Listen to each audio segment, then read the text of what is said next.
Hey y'all, we are back. This is another episode of Meet Your Maker by Horror Joy. Today we are joined by, I believe, our first filmmaker for this series, Terrell Dorsey. Terrell, thank you so much for joining us today. Glad to be here. Thank you. Yeah, Terrell, you are the founder of a film production company called Vault 81. Exciting stuff coming out of that production company. We're going to talk about your film Sawmill Road. You are a writer, producer, director, I believe, of that. And I'm excited to get into the experience of what it was like shooting that, your take on horror and joy, of course, what it's like to be a producer, director, writer, a film, something we all love, and getting to talk to people that create it. That's something that causes us joy. But Terrell, we'll ask you the same question we always start with here, and it's the interest we have in the relationship between joy and horror. Wanted to know, one, if that makes sense to you, and two, what did you think about that relationship? Yeah, it actually does. Like horror to me is like one of the most genre bending film genres, that can be done. To be honest, like horror, it can actually bring something out of you more than what other genres do. Like you can have horror comedies, you got sci-fi horror, you got, very intense thriller horror. So, you can pick your poison. And it just seems like whatever type of film or, movie, whatever that you're watching, it can bring something out of you while you're watching it. Like one of my favorite films to this day is actually the second Aliens. So, with that film, it gives so much. It gives like, it gives like sci-fi, it gives a little bit of comedy, it gives massive action, it has your jump scare. So it's like, something like that actually would bring me joy because that is one of the only films I can watch back to back to back to back to back, and I will never ever get tired of it. Like one day I binge watched it at least about 10 times and still not got tired of it. Like I have it on DVR right now and I just constantly just watch it. So, horror to me, like I just love the fact that what it can do emotionally with people. Like sometimes, you got your horror comedies where, it sets the basis of something that seems like it's dark, but at the same time it can be funny. But then you have your other, horrors where, they're psychological, they're real intense, like Hereditary. Like to me, I like to be scared. And I've watched so many horror films. It's so hard for me to get scared. So I love the challenge to try to make me think or to make me kind of like look behind my back to see if something might scare me. So like that type of horror, like just to say horror joy, like that actually does bring me joy because for the simple fact, I'm so deep into horror, you know, sometimes I look for things to scare me or I like to see things that are different. And a lot of films in different genre, like in, different genres, a lot of them kind of repeat themselves. Whereas with horror, you kind of have to start from scratch. Some might mimic others, but then you can bring a different element to it. So, that's probably my definition of horror joy to me. Yeah, I could basically say that. That's really cool. I appreciate that. So with filmmaking, like as Brian said, you're our first filmmaker on the Meet Your Maker series. It's really great to talk to someone who's working in this medium compared to like, we love our horror authors, don't get me wrong, but it's different, right? So how'd you get your start? Like when did you realize like filmmaking was something you wanted to do? How did you get your start doing this sort of work? Well, I was always like a really, really strong writer. So I was just writing like creatively all through high school, college, stuff like that. But I had a buddy of mine who's actually an actor and he needed some help as far as with wanting to try to make his own movie. So I was like, okay, like I have a background in sound and music. So I was like, okay, I'll help you out with that. So he kind of was trying to get his feet wet, trying to get in, but he was depending on people that weren't really reliable. The director and writer wasn't really too reliable. So I was like, why don't we just do it ourselves? Like instead of trying to get other people. So he kind of was like, well, I kind of want to maybe wait and just see what happens. So I was like, forget that. So I was like, I'm just going to write my own stuff. So I ended up writing something. He gave me a topic. He loved it. And then from there, I started writing a lot more because I just had all these different, ideas in my head, especially like watching all type of horror films. But what I really, really like to do is try to do what a lot of horror films kind of stayed away, like they kind of strayed away from it. With me, like they give a lot of outs for people to keep the story going. I hate that. Like there was a couple of times I was in the movie theater. I don't want to put any movies out. I'm not trying to put them out there, but there was one movie that they had these people cornered, and I was like, there's no way they could get out of it. They were trapped in the hospital, and there was no way they could get out. You'll probably figure it out when I say it. Then all of a sudden, as soon as they're trapped and this entity is about to get them, next thing you know, this cop car just busts through the wall exactly where they're at to say, come on, let's get out of here.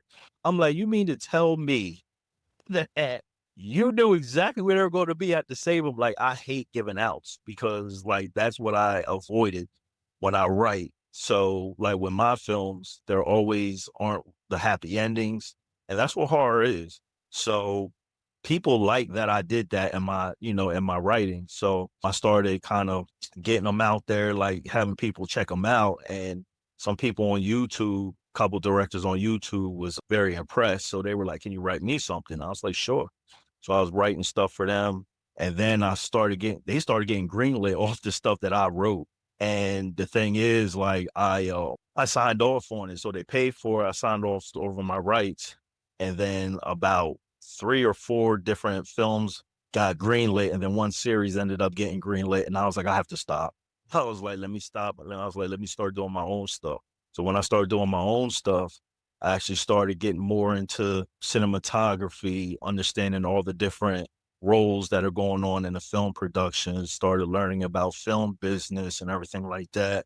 So with the connections I made while I was writing, I ended up meeting a lot of producers, and they were like, well, I have a director, but I don't feel like he's too reliable. So they were like, can you do it? Cause they was like, I can see your vision while you write. So I ended up, going on with a couple producers, and I did that, did short films for them, and they loved it. And then I was like, okay. So I was like, I think I can do this. Then I started learning about making shot lists and more cinematography angles, everything like that. And from there, just studying more. I'm still studying more and more, and then looking at different directors, different filmmakers, looking at their style to try to refrain from doing their style and kind of make my own. Because one of my favorite directors is Stanley Kubrick. Man, I love him, man. He is awesome. Like the way he frames his movements are just awesome. And I try to take a little bit from him and try to make it my own, but he really brings that intenseness to his scenes. So from there, like just kept on just honing my craft, and then I made my first film by myself, like away from any other producers, called The Perfect Ensemble. Did that. That did very, very well. That went through the film festival circuit. Got picked up in a couple of festivals. So I had to go out to Chicago, I had to go out to Indianapolis. And then I did a drama that was okay. And then ended up after that doing Sawmill Road, which actually came by an accident. So from there, after I did that, had the premiere for that at one of the local movie theaters, and that actually sold out in about 30 hours. So I was very happy about that. And then from there, just put that on the film festival circuit, and it's starting to get a lot of buzz now. A lot of people actually want more from it. So I was like, okay. So that's kind of where we're at now. Yeah, I like that story. I like that. I mean, it just sounds like you started with a passion for writing, ideas, and you've kind of gone through and you've been successful. People have wanted to work with you, and you've just found success. I think there's something really interesting to me about the jump from writing to then directing and making your movies. You talked about studying, you talked about kind of learning about camera angles and all and shot lists and that kind of thing. What was that like? What was the experience like of moving from more writing to producing movies? Did you get help? Did somebody kind of show you how to do all the technical stuff? Right, there's something about like, okay, I want to write. I've read a lot of stuff. I get out my computer and there I go. Right, I'm off. Yeah. I'm off. But making a movie is we carry cameras around on our phone and everything, and iPhone shoots a bunch of stuff now. But what's that like? Is there technical stuff you had to learn? Who'd you learn it from? How'd that kind of shake out for you? All right. Well, one of the films I did for this other producer, and he loved it. Like, well, how I first started out is I actually started out watching stuff on YouTube, just kind of seeing, little stuff about, camera angles and, just learning about cinematography in general, how to be a director, what to look for. So after I studied that, just doing stuff, through YouTube, then I kind of did a little bit of stuff on my own for a little bit, and then I ended up making my very, very first film, and they liked it so much, like that actually one of the producers that was actually, working on the movie, he actually helped me get into this online program at NYU for the Tisch program to get certified actually being a filmmaker. So I said, okay. So I did that, but it just seemed like there was a lot just missing. Like I was like, okay, they teach you this, but I was like, but a lot of this is what I already know. Not saying that it was a bad thing, like it wasn't, like, but I ended up kind of like looking at more stuff online, and then I ended up seeing this program called Tomorrow's Filmmakers. So with the guy that actually run it named Justice McCraney. So I actually went into the program, and that one taught me so much, like way, way more than what I thought. And I went through that. They taught me everything about being a director, lighting, the business of film, how to shoot, where to shoot, how to look for different things as far as, reflections. Like it was breaking down everything. So I completed that program in it took me about a year and a half, and I was studying on it a lot. So then I used that, and also about editing too. They actually told me about editing too on there. So I took what I got from, NYU. I took what I got from the Tomorrow's Filmmakers program, and then just kind of studying the greats, studying what Wes Craven does, studying what Steven Spielberg does, and just different, just different people, and like how they write, like, just like Christopher Nolan, like his writing process, like just kind of studying like what these people do to get what they get, and then found out that a lot of them actually didn't even go to film school. So that actually made me even more encouraging, because I'm like, I hear like a lot of people come to me saying, man, I got accepted to USC, and I'm like, okay. But then they're asking me questions about how to film certain things, and I'm like, they didn't teach you that. They're just like, they did, but a lot of it, they was like, it's mostly for networking purposes. So I was like, okay. From there, like I said, I'm still learning more and more stuff. And then even the people that I bring on, other cinematographers, like we'll talk, and, I'll kind of pick their brain about certain things.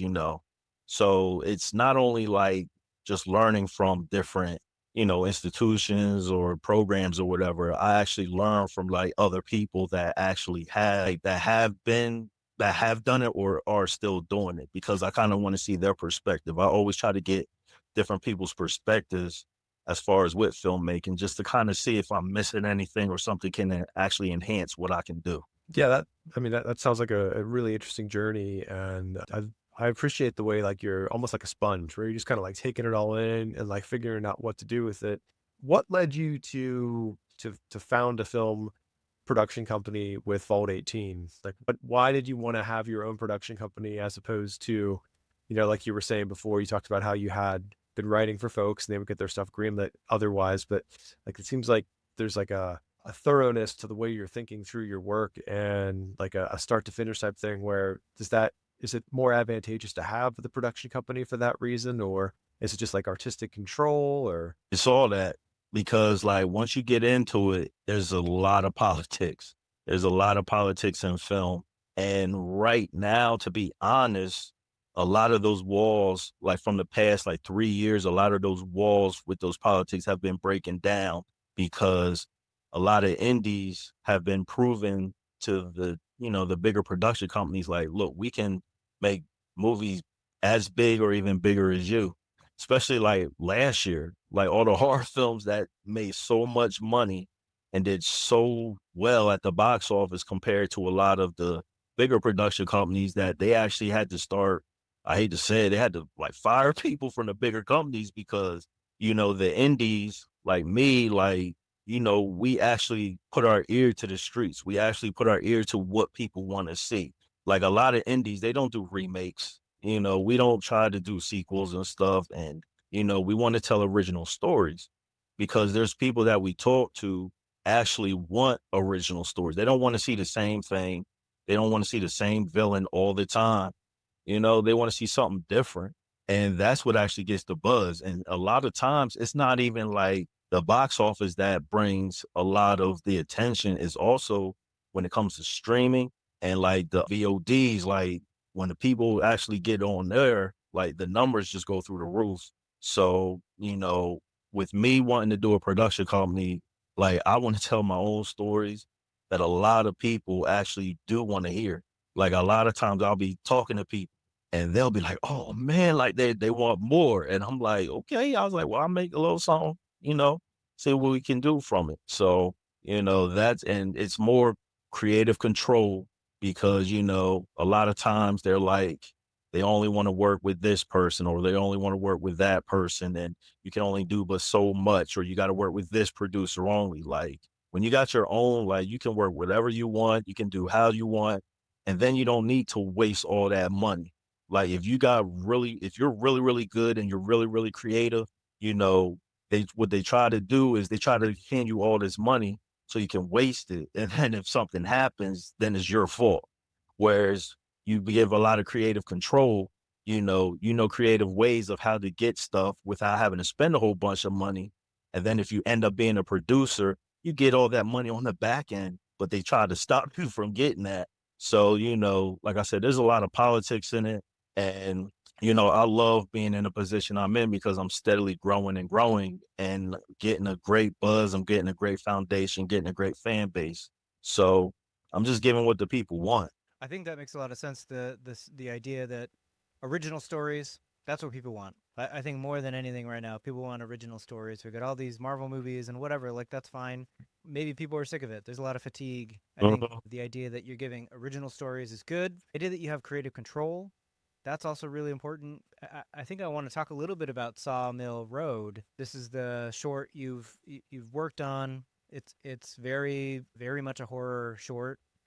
I want to ask you, right? So just to give the kind of general idea here, we start out with this kind of documentary thing. People are talking about Sawmill Road, and then we get this scene where maybe somebody is like they found their way to Sawmill Road, and kind of the rest of the film takes place there.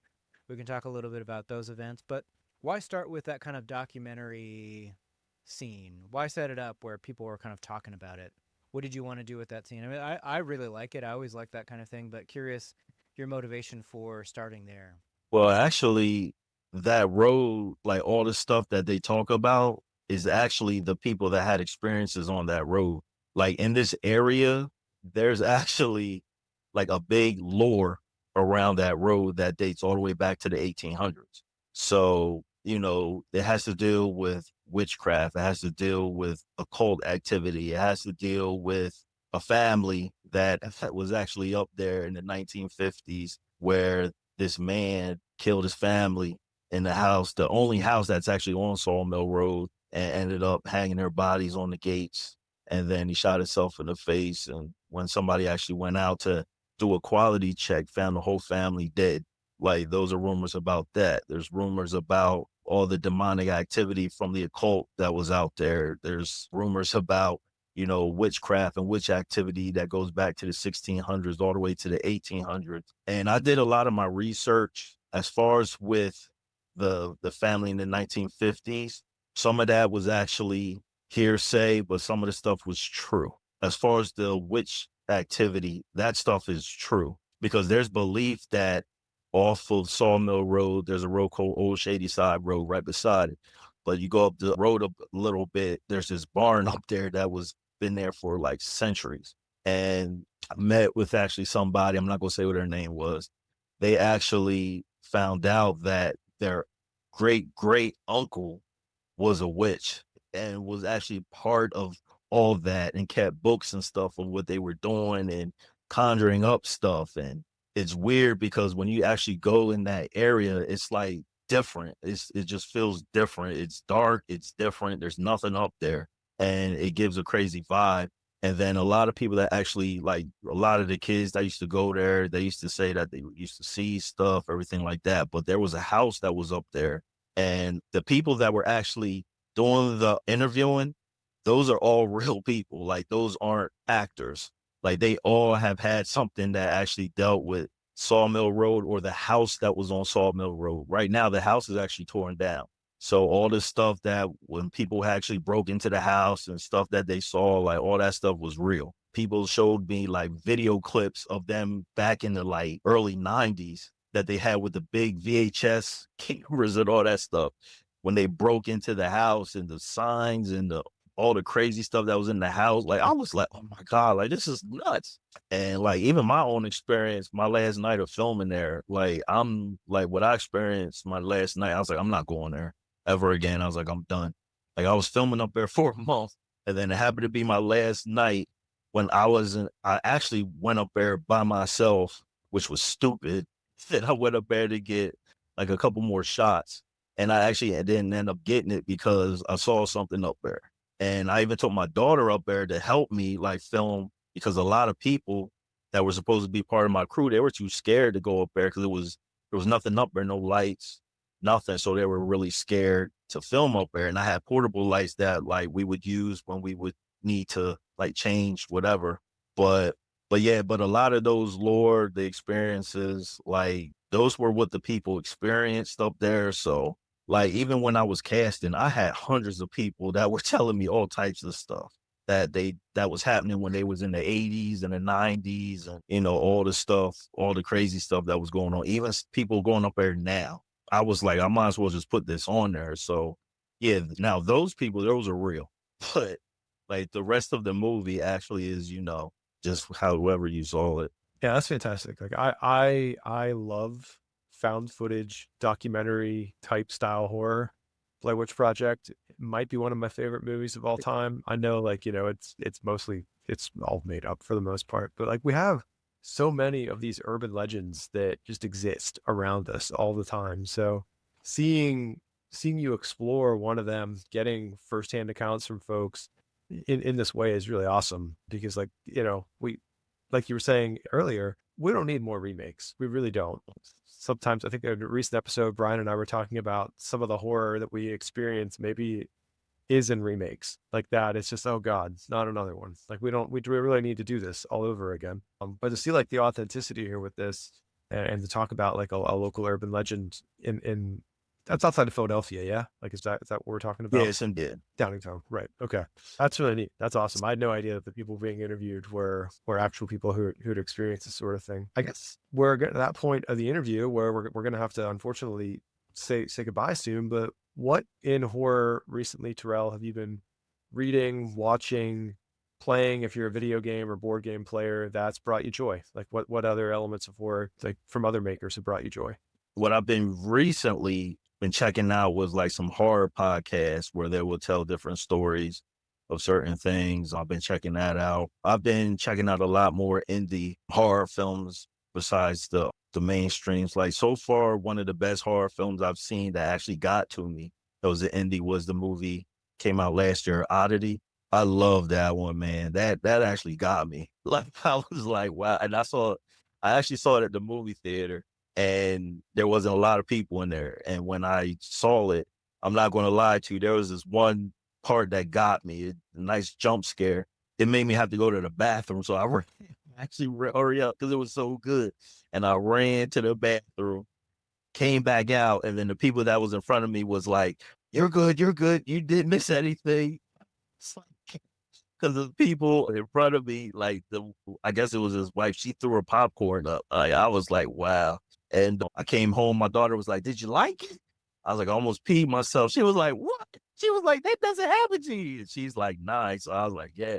So she was like, I want to see it. I was like, you can't see it. Yeah, I've been checking out, a lot of indie stuff, been checking out, stuff on Shudder. I love that. Just getting a lot of, people that actually have seen stuff that isn't really known, kind of giving me some things to try to check out or whatever, but mostly just indie films wherever I could find, and like some horror podcasts to listen to. I loved Oddity. I thought it was really, really good, really fun. Yeah, there's some jump scares in there and disturbing stuff. I mean, it's not like a really disturbing film, but Uh-oh. there's something about it that really gets under your skin, I Really think. intense. Yeah, I want to echo the idea that the people that are at the beginning of Sawmill Road, that they're real, like that heightens it for me. Like that's really cool. I really love that. I want to say that I thought the atmosphere in Sawmill Road, the kind of feeling of like claustrophobia, you feel trapped. It was really good. I want to Right. ask you where we can find Sawmill Road. So if people want to check it out, can they find it online right now? Right now, no, because it's actually on the film festival circuit right now. So there's like certain rules that you have to follow, like as far as premiere and breaking it in certain states. So within the next couple, probably to be honest, probably next year, I'll be able to put it out because right now it got accepted to one smaller festival in Tennessee, but now it's going to the bigger festivals. Like there's a HB Lovecraft festival that I submitted it for in Oregon. There's a few festivals in Texas. There's the Horror Junkies Festival that took it in. I'm just waiting for a response in Florida. But it's like I've actually gotten people that been hearing about it that actually reached out, and they're actually like running the festivals or managing the festivals, and was like, "Can you send it down here? We'll get you in there." They was like, they just want to see it, and I was like, "Wow, okay." Because they was getting a big buzz off of Facebook, getting a big buzz off of Instagram. Like they loved the trailer. Like the trailer really got people. I was like, okay, cool. So I've been sending it out. I got a lot of positive feedback. A couple people reviewed it, got some really good reviews on there. But also what I love about it is actually set up my feature film that I'm actually getting ready to work on called The Tunnels. And that's based off of the twin tunnels in Downingtown. And it garnered a lot of people. I got about a little bit over 350, 360 submissions of people that want to be in it. It's a bigger lore than Sawmill Road about these tunnels, but a lot of the stuff that happened at these tunnels like really did happen. So I'm incorporating all that. And like what makes it even better is that the main characters are actually kids between 9 and 12. So a lot of people love that idea. They was like, it gives it vibes. I was like, yeah, but this is going to be a little bit more like it was good, but I'm giving it a lot more intense, than it. So have my production meetings and we're setting everything up. It's going to be a feature film and everybody's excited for it. So just getting all that squared away. That sounds fantastic. I'm really looking forward to seeing that feature length film. I just Googled while you were talking about it, the lore around that. There's seems like there's a lot there. So like you said, you had over 300 people reaching out to you to talk about it. That's fantastic. I guess what's the future look like for Vault 18 Productions? Are you gonna keep it like a sort of just you doing productions? You're trying to bring in other filmmakers, other creators, or Right now, I'm just trying to build a foundation to get people to come in. What I really want to do is I want to build it to a certain point and then have other writers, bring in other directors. What I'm actually doing is I'm trying to make it a community thing. So like what I'm doing right now with the Tunnels film, I'm actually using a lot of local businesses to come help, build it up. And then from there, like start building out where the people's talents and then start building it from there. I already have right now I actually have one film. It's a sci-fi film called Mission 19 that actually ended up getting greenlit for a trilogy. And with that's going to take a couple of years to do, but I have a ton of backing for that one. So that's probably going to be out and about within the next 5 to 10 years through this trilogy. Because when I was actually getting ready to start as an audio feature film, I sent the trailer to the people like that were the investors, and I sent the script and they loved it. They told me stop what I was doing. They were like, we're just going to greenlit all three films instead of just the one. So I was like, all right, so I had to go back, start writing the second and third film. So then I can go back to do revisions for the first film. So it can like kind of tie everything together. But that one is in the upwards of like a lot, like it's major. So I got that going on. I have like a lot of people that are in the industry that are actually wanting to help me. Like I have a visual effects guy named Ethan Helms that wants to get out of, he works actually for Marvel. He works for Disney and he wants to start getting more into doing more horror stuff. Like he worked on me with the film, The Perfect Ensemble. So I'm working with him, his connections, other people that I've worked with, their connections, and they just want to kind of build into like a bigger independent production company that can compare to like Neon or like A24. And then hopefully we can actually be our own distribution company. And then we can actually start bringing in people, to help, if they want to do their own film, we can help get it out and stuff like that. So mostly I'm networking with a lot of people that can get me in that direction. But right now I got to build first. So that's kind of where we're at. Sounds like a lot of exciting stuff coming out from Vault 18 and Terrell Dorsey. Terrell, thank you so much for joining us and talking horror and joy, filmmaking, everything else in between. Thank you. Thank you. Glad that I was able to be on your show, man. I really appreciate that. So you can actually let me tell my story and, get the people to check out my stuff. I really appreciate that. We are excited to look out for it. We will, and we'll tell people when it comes out for sure. Thank you. Thank you for joining us. And as always, folks, find joy even in horror. This has been an episode of Horror Joy, produced in conjunction with Axis Mundi Media. Thanks for joining us. We want to hear from you. You can find us at Horror Joy Pod on Instagram or at Horror Joy Pod on YouTube. You can also email us at horrorjoypod@gmail.com, all one word. And you can, of course, find us wherever you get your podcasts. Give us a like, subscribe, leave a review. Until next time, remember, seek joy, even in horror.